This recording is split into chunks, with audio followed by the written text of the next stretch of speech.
जय जय राम। सादर नमन परम प्यारे राम, परम पूज्य गुरुजन, परम दिव्य आत्माएं और आप सबके मंगल आशीष लिए परमेश्वर अकारण कृपा करके अपने श्री चरणों में लेके आए हैं। उनका बारंबार धन्यवाद, अनंत अनंत बार धन्यवाद, अनंत बार धन्यवाद। गुरुजन बहुत ही दया करके अपने अनंत स्नेह के साथ हमें यहाँ श्रीमद् भगवद गीता भाषा के लिए लेके आते हैं, और इस कृपा के लिए तो पूर्ण रूप से, हर कृपा के लिए वैसे पर इस कृपा के लिए बहुत बहुत चिरणी, बहुत ही एक एक छोटा छोटा करके बहुत ही सुंदर समझा रहे हैं। सो उनका बारंबार धन्यवाद, अनंत बार धन्यवाद। हमें पेज नंबर 88 पर, पेज नंबर 88, और हम चल रहे हैं, सेकंड पैराग्राफ है गीता जी में। और हमने इससे पहले पढ़ा कि इससे पहले पढ़ा कि क्या क्रम होता है क्रोध और बुद्धि नष्ट होने का, क्या क्रम होता है।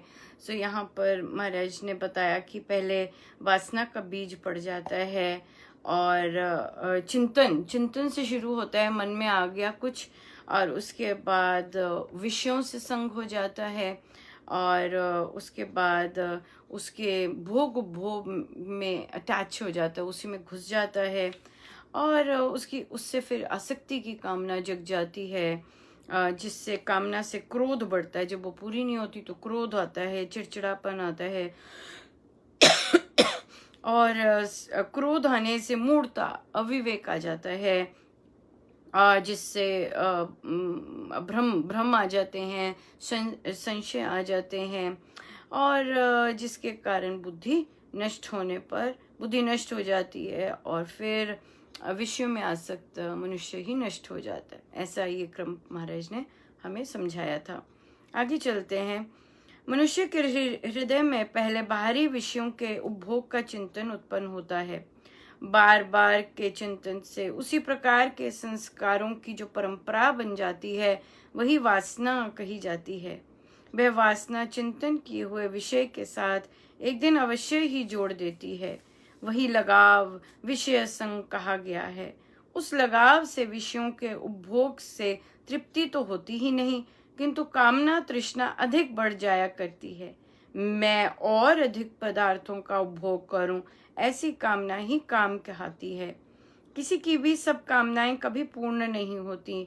एक की कामना का दूसरे की कामना के साथ संघर्ष अवश्य होता है, जिससे स्वार्थ में बाधा डालने वाले के साथ क्रोध करने की प्रवृत्ति हो जाती है। परस्पर कलह क्लेश करने पर और क्रोध के बढ़ जाने से मनुष्य में मोह छा जाता है, और उसे उचित अनुचित का विवेक विचार नहीं रहता। ऐसे अविवेक से मनुष्य की स्मृति भ्रष्ट हो जाती है। उसको ये भी ज्ञान नहीं रहता कि इस समय क्या कहना और क्या करना उचित या अनुचित है। स्मृति के भ्रष्ट हो जाने पर सत्य असत्य के ज्ञान की बुद्धि का नाश हो जाता है। बुद्धि के नाश से पाप का पेड़ इतना विशाल हो जाता है, अज्ञान इतना प्रबल हो जाया करता है कि उससे अंत में उस मनुष्य का ही नाश हो जाता है, उसमें उसकी आत्मा का ही पतन हो जाता है।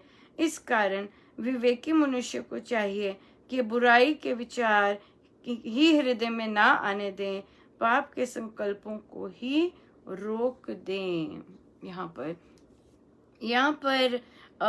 पे एक चीज हमें अब क्रम, आई गेस ये याद करना क्रम बहुत इम्पोर्टेंट है कि पहले हम पहले जगता है, सब कुछ जगता है कामना से, तभी कामना को जड़ कही गई है। और वहाँ पर यहाँ पर वासना का जो बीज होता है, बार बार जब हम चिंतन करते हैं, लेट्स से हमें मान सम्मान चाहिए, उसका चिंतन करते हैं, या इवन अगर हमें सेवा करनी है, सिंपल एज दैट, ये भी होता है कि मुझे वो सेवा करनी है, लेट्स यही लेते हैं, मुझे वो सेवा करनी है, और उसका बार बार चिंतन करते हैं। तो ये बिल्कुल पॉजिटिव, पर अगर इसका क्रम देखेंगे तो उसमें कहीं ना कहीं, क्योंकि वो कामना है, मैंने करनी है, इसके कारण वहां भी क्रोध आता है, वहां भी चिड़चिड़ापन आता है कि मुझे वो मिल नहीं रही है। तभी फिर वहां पे शरणागति आती है कि मैं मेरे को प्रभु जितना दे रहे हैं उतना मैं स्वीकार करूं। ये एक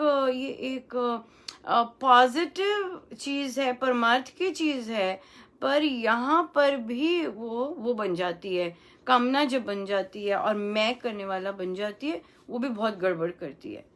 परमेश्वर गुरुजन बहुत दयालु होते हैं, वो जरूर ऐसी कामना, ऐसी जो पॉजिटिव, ऐसी जो परमार्थ की चीजें हैं, वो जरूर पूरा करते हैं, क्योंकि ऐसी सुंदर चीजों के बीज भी डालने वाले वो होते हैं। क्यों? उन्होंने तैयार, पर हम तैयार नहीं होते, हम अभी तैयार नहीं होते, तभी हमें वो चीज मिल नहीं रही होती। और फिर तो इसमें भी दो कैटेगरीज आ जाती हैं, जैसे कि मैंने महाराज ने सेवा का ही एग्जाम्पल लिया, तो यही देखते हैं, राइट। एक है, दो कैटेगरीज ले लीजिए, ठीक है। और ये जल गया, बार बार हम चिंतन करते हैं कि मैं ऐसे सेवा करूंगा, मैं ऐसे करूंगा, मैंने ऐसे करना है, मुझे भी ऐसे मिले, ऐसे करें, मुझे भी ये करना है, इस तरह से ये सब मिलता है। अब क्या है, इच्छा हो रही है और वो बढ़ती जा रही है, क्योंकि हम बार बार चिंतन कर रहे हैं, ठीक है। अब क्या हो गया कि मैं थोड़ी सी मिलती है, इतनी थोड़ी सी मिलती है, तो फिर हमें क्या होता है, और करूं, मैं और करूं, है ना, उस चीज से। ठीक है, ये तो बहुत सुंदर चीज है, हम कह रहे हैं कि ये तो बड़ी पॉजिटिव चीज है कि और हर चीज का फल होता है। जैसे जाप है, जाप का फल जाप है, सेवा है तो सेवा का भी फल सेवा ही है। तो उसमें अब क्या है कि हर चीज तो मिलती नहीं, यहाँ पे महाराज ने लिखा है, ठीक है। और जब एक की कामना का दूसरे की कामना के साथ संघर्ष होता है, वहां आ जाता है स्वार्थ। और स्वार्थ आने से क्या हो जाता है, ग्रीड आ गई, और ग्रीड आने से क्रोध आने लगता है। हाँ, क्रोध आ गया कि ये तो मुझे चाहिए था, ये तो मुझे करना था, ये तो मुझे मिलना था, या ये मैं करना चाहता था या करना चाहती थी। अब क्या आ गया, क्रोध आना शुरू हो गया, इरिटेशन होनी शुरू हो गई अंदर। जैसे बोलते हैं अनुपमा, क्रोध नहीं आया पर इरिटेशन हो रहा है अंदर। हाँ, ये मैंने बहुत ही सुंदर एक परमार्थ का एग्जाम्पल, बट उसके साथ क्रोध लिंक्ड है, वो महाराज ने लिया है, तो बहुत बहुत ही इंटरेस्टिंग बन गया। सो अब क्या हो गया, अब अंदर, बाहर तो होती नहीं, बाहर तो होगी नहीं, कलह होगी नहीं यहाँ पे, जबकि महाराज ने लिखा है कि कलह क्यों, क्योंकि ये परमार्थ की है, तो पर अंदर ही अंदर हो रहा है ये सब, राइट। और उसके बाद क्या हो गया कि मोह छा गया, क्रोध बढ़ने से मोह छा जाता है उस चीज के प्रति, as a result of which अनुचित उचित का विचार नहीं रहता।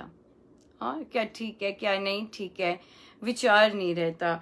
और अब ऐसे ही, अब ये तो सेवा करनी थी, हाँ, ऐसे ही विवेकी मनुष्य की बुद्धि भी भ्रष्ट हो जाती है, उसे ये भी पता नहीं चलता, ये ज्ञान नहीं रहता कि मुझे कब किसको क्या कहना है, भूल जाता है वो।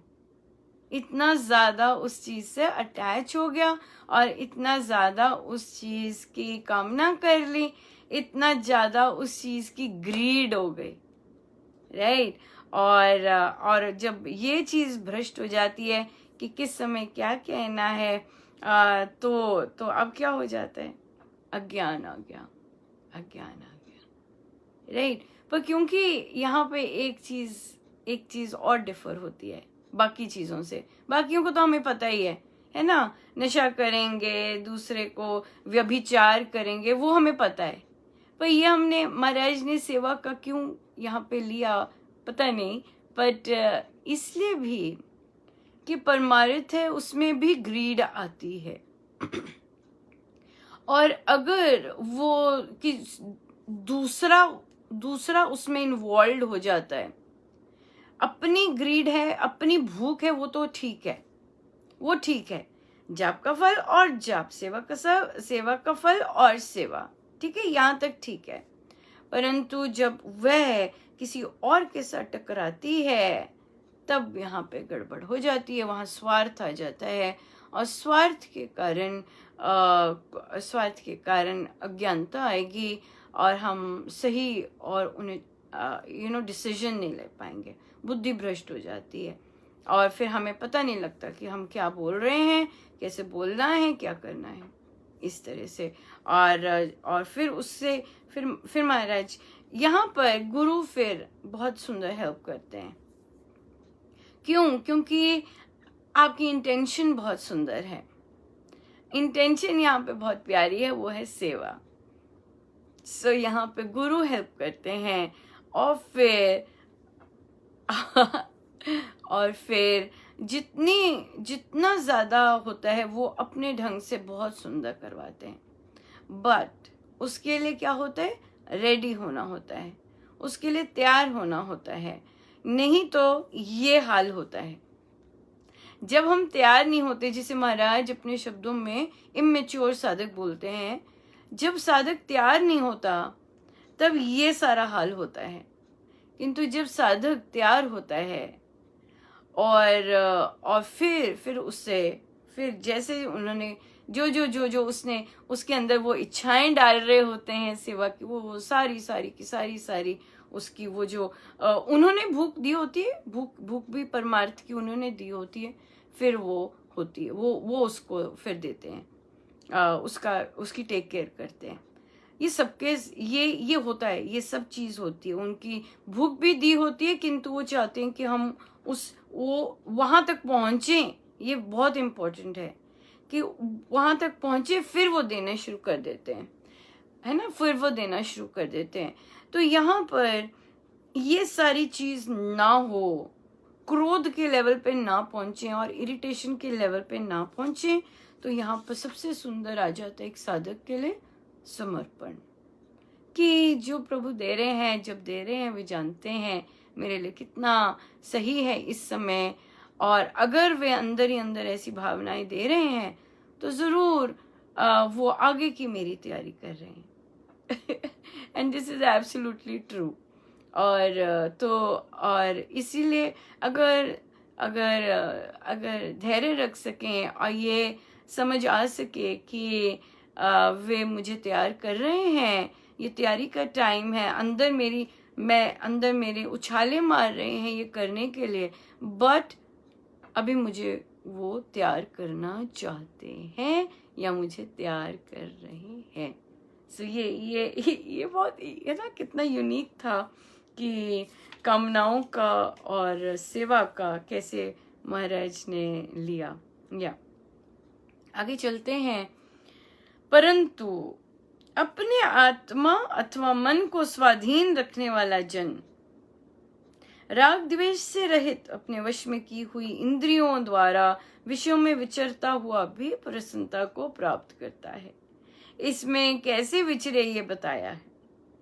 वह आत्मज्ञानी उचित विषयों का उपभोग करके भी प्रसन्न रहता है। उसमें तृष्णा और क्रोध आदि दोष उत्पन्न नहीं होते। उसका आत्मा अज्ञान के अंधकार से ऊपर विमल बना रहता है। राइट, यहाँ पे आ गया आत्मा और मन को स्वाधीन रखने वाला, वेरी इंपॉर्टेंट। अब यहाँ पे, इससे पहले हम यहाँ जाएं, महाराज ने जो यहाँ पे शब्द लिया है कि उसकी आत्मा का ही पतन हो जाता है। क्या मतलब इस चीज का? अभी हम कहेंगे कि अभी तो हम महाराज बोल रहे हैं कि आत्मा का नाश नहीं होता, आत्मा तो बिल्कुल उसको छू नहीं सकता। अब महाराज ने कह दिया कि भाई आत्मा का पतन हो गया। क्या मतलब इसका? इसका मतलब ये है कि उसके ऊपर इतनी हैवी वेट आवरण चढ़ गया इच्छाओं का कि जो इसकी जो तेजोमय प्रकाश है, ज्योतिर्मय जो वो है, वो बिल्कुल उसके दब गया अंदर। इतना उसके ऊपर भार पड़ गया संस्कारों का, मोटे ताजे संस्कार। और सारे जहां में यही है, सारे जहां में यही हो रहा है ना। जहां भी वैर है, जहां भी कलह है, वहां यही हो रहा है। अंदर सब कुछ दब गया हुआ है, कुछ दिखता ही नहीं है, तभी इतना दबाव पड़ा है। तो हम क्या कहते हैं कि उसका, तो इस चीज को बोलते हैं कि आत्मा का पतन हो गया। आत्मा तो वही है, परमेश्वर का अंश ही है, पर वो इतनी ज्यादा दब गई है, इतनी ज्यादा संस्कारों से दब गई और ऐसी हैवी वेट से दब गई कि वो फिर अब हम कहते हैं अच्छे निर्णय नहीं हो सकते, ये नहीं हो सकता, कुछ भी नहीं हो सकता। या बहुत कठिन काम लगता है, ये चीज आ जाती है। इसे बोला कि आत्मा का पतन, उसके ऊपर आवरण ही इतने ज्यादा चल गए कि उसकी वो डार्कनेस में आ गया पूरी तरह। या ये मतलब है उसका। तभी नेक्स्ट लाइन में महाराज ने कहा, अपने आत्मा या मन को स्वाधीन रखने वाला जन। अपनी आत्मा को स्वाधीन रखना, क्या मतलब इसका? कि अपनी आत्मा के ऊपर और आवरण संस्कारों के, कामनाओं के, इच्छाओं के नहीं चढ़ाने। स्वाधीन रखा, नहीं, आई एम गुड, बस और कुछ नहीं चाहिए, इनफ, बहुत हो गया। उसको क्लीन रखने वाला। और मन को स्वाधीन रखने वाला, क्या मतलब? मन में दूसरा ना आए, दूसरा नहीं आना, कोई कुछ नहीं चाहिए, मैल नहीं रखनी किसी भी तरह की। महाराज बहुत ढंगों से हमें समझा रहे हैं कि जो दूसरे का चिंतन जब भी आएगा, वहां पे क्या आएगा? वहां पे शुभता समाप्त हो जाएगी, वहां शुभता नहीं आती। अगर हमें जीवन में शुभता चाहिए तो हमें अपने मन को साफ रखना बहुत जरूरी है। और ये जो दूसरा शब्द है, दूसरे पे जो हम हर समय फोकस्ड रहते हैं, वो मन से निकलना बहुत जरूरी है, राइट? और दूसरे के कारण मैल आता है, कलह आता है, कंपैरिजन आता है, ग्रीड आती है। दूसरे के कारण हलचल मचती है, शांति होती है दूसरे के कारण, राइट? तो इसलिए ये जो दूसरा शब्द है, ये हमारे जीवन से शुभता को ले जाता है। दूसरा, कोई भी दूसरा, परमेश्वर अपनी आत्मा के अलावा कुछ भी, वो दूसरा। अगर पूछे अनुपमा, पति भी दूसरा, क्या बच्चे भी दूसरे, ये तो अपने हैं, ये दूसरे हैं, दूसरा मन में है, तभी तो हलचल मची हुई है सारे सिस्टम में और बीमारियां लग रही हैं, राइट? इसीलिए दूसरे शब्द से, जैसे ही दूसरा शब्द हल्का होगा हमारे मन से, हमारे जीवन में शुभता आनी शुरू हो जाएगी, अपने आप शुभता आनी शुरू हो जाएगी, मंगल बसना शुरू हो जाएगा, राइट? यहाँ पर अब ये हो गया उसको, अब दूसरा है ही नहीं मन में, मन भी क्लीन हो गया, मन में दूसरा नहीं है, तो क्या हो गया? राग द्वेष से वो हल्का हो गया, इसलिए वो हैप्पी है, उसकी तृष्णा नहीं है, उसकी जब कामनाएं नहीं है, उसने अपनी आत्मा को बिल्कुल हल्का रखा, मन को बिल्कुल हल्का रखा, राइट? अपने में केवल परमेश्वर और आत्मा का चिंतन है, बस, बाकी हल्का। अगर आता भी है कोई, है ना, प्रश्न आया कि आता है अनुपमा ऐसे, हम ये तो आएंगे, बिल्कुल आएंगे हम, पर हमारे सारथी तो हमारे गुरुदेव है ना, हमने चयन करना है। आएंगे ऐसे विचार आएंगे, हमने चयन करके उसको मोड़ देना है, नॉट हियर, इस रास्ते पे, राइट? इस तरह से तो यहाँ पर प्रसन्नता को प्राप्त करता है। और तो यहाँ पर और फिर बोला कि सब उपभोग और सब कुछ भोग उपभोग चल रहा है आराम से, ये चीजें मिल रही हैं, वो एंजॉय करते, कुछ उसको पकड़ के नहीं रखता, ये चीज आ जाती है।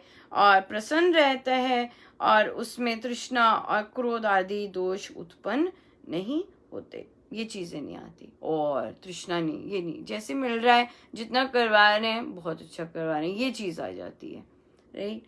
और उसका आत्मज्ञान के अंधकार से ऊपर विमल बना रहता है, ठंडा ठंडा और शांत और हल्का क्यों? दूसरा नहीं है, तो दूसरा भीड़ कर देता है, क्या क्या चीजें ले आते हैं, दूसरा शब्द राग द्वेष ले आएगा, ईर्ष्या ले आएगा, क्रोध ले आएगा, शांति ले आएगा, बेचैनी ले आएगा, बाप रे, सिर्फ ये दूसरे शब्द से हल्के हो गए, मौजा ही मौजा, राइट? सो ऐसी प्रसन्नता के होने पर उस आत्मज्ञानी के सर्व दुखों का नाश हो जाता है। प्रसन्नचित जन की बुद्धि तुरंत सुस्थिर हो जाती है। आत्मज्ञान से, इंद्रिय संयम से, मन को वश में करने से मनुष्य को प्रसन्नता प्राप्त हुआ करती है। कामना के पीछे दौड़ने वाले को तो कभी भी शांति नहीं मिलती। अभी जो महाराज बोलते हैं कभी भी शांति नहीं मिलती, तो यकीनन कभी भी शांति नहीं मिलती। वह सदा ईर्ष्या और क्रोध की अग्नि से ही जलता रहता है। ऐसे अशांत मनुष्य की बुद्धि भी संशय से, छल से, असत्य से, द्रोह से और स्वार्थ तत्परता से अति चंचल बनी रहती है, अशांत, टोटल। इस कारण संयम मन की विमलता और चित्त की प्रसन्नता बुद्धि के शीघ्र स्थिर हो जाने का उत्तम साधन है। और हम और जगह से महाराज ने बड़ा सुंदर और क्लियरली एक्सप्लेन कर दिया, यहाँ पे भी किया। वैसे यहाँ पे आगे करा है कि इंद्रिय संयम कैसे करें। 2 चीजें, ओनली 2 थिंग्स। कैसे संयम में आए, कैसे कामनाएं संयम में आए, कैसे संयम में आए। 2 थिंग्स।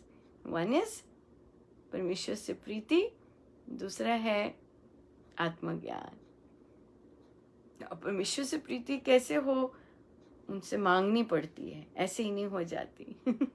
उनसे मांगनी पड़ती है। परमेश्वर से प्यार, आपके नाम से प्यार हो जाए, मांगना पड़ता है। प्रभु प्यार चाहिए, आपके नाम का प्यार चाहिए।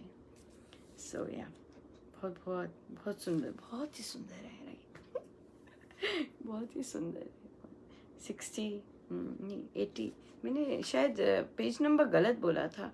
ये 90 चल रहा है, 90s चल रहा है, या 90 पेज चल रहा है और मैंने 60 बोल दिया था शायद, पता नहीं।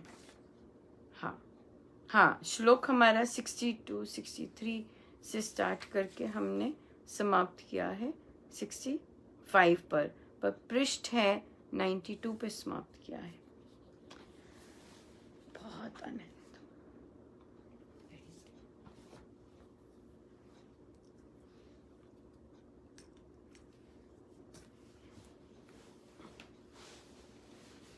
चलिए हम सीधे होके बैठे।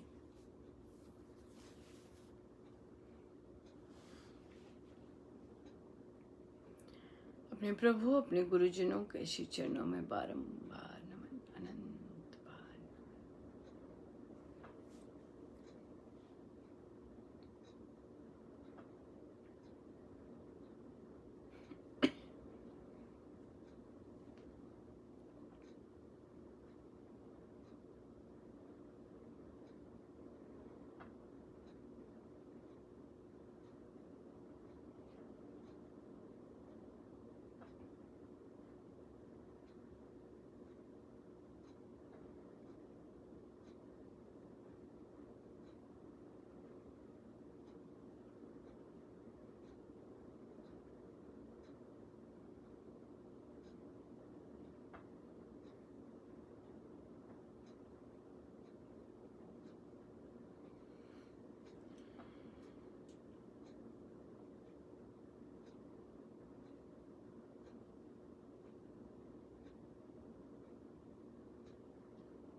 प्रभु से प्रेम,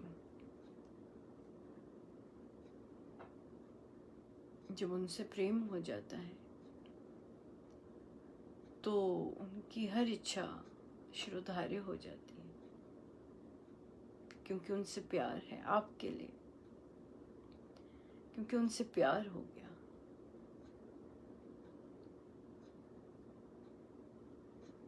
प्यार हो जाता है उनसे।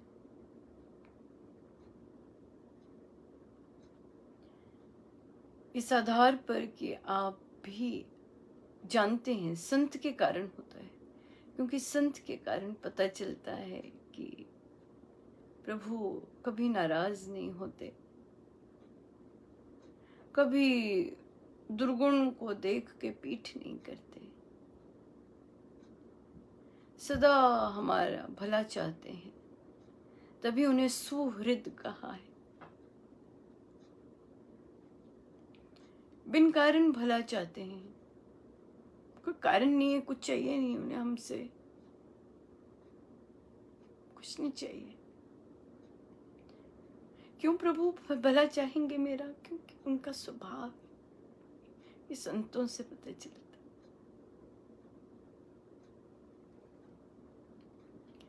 बिन कारण प्यार करते हैं, बिन कारण।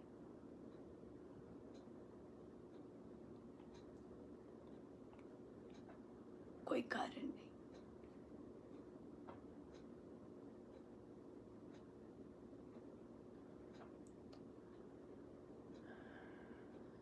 बिन कारण। सो जो बिन कारण प्यार करे,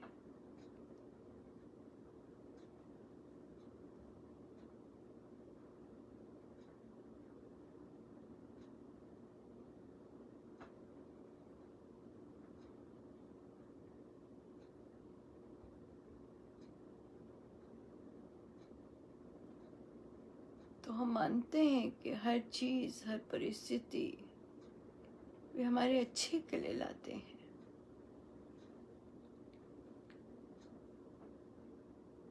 मोह के कारण हमें समझ नहीं आता ये इसमें अच्छा क्या है, क्योंकि बुद्धि कवर्ड होती है, अज्ञान से घिरी होती है, तभी पता नहीं चलता कि अच्छा क्या है इसमें। कोई चला गया, इसमें अच्छा क्या हो गया? मैं तो दुखी हूं, इसमें अच्छा क्या हुआ?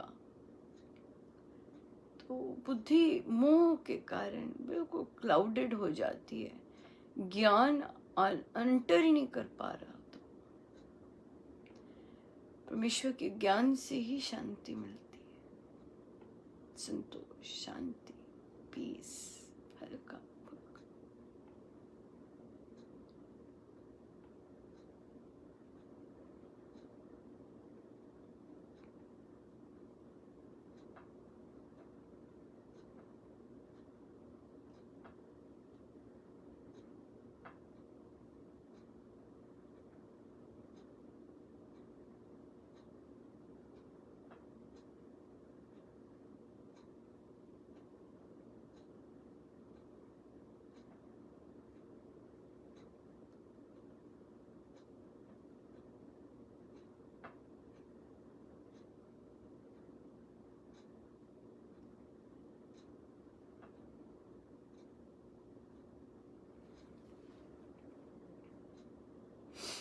जितना हो सके हम अपने प्रभु के साथ बैठे रहे, सब उनका, उन्हीं के श्री श्री चरणों। जय जय राम, जय जय राम।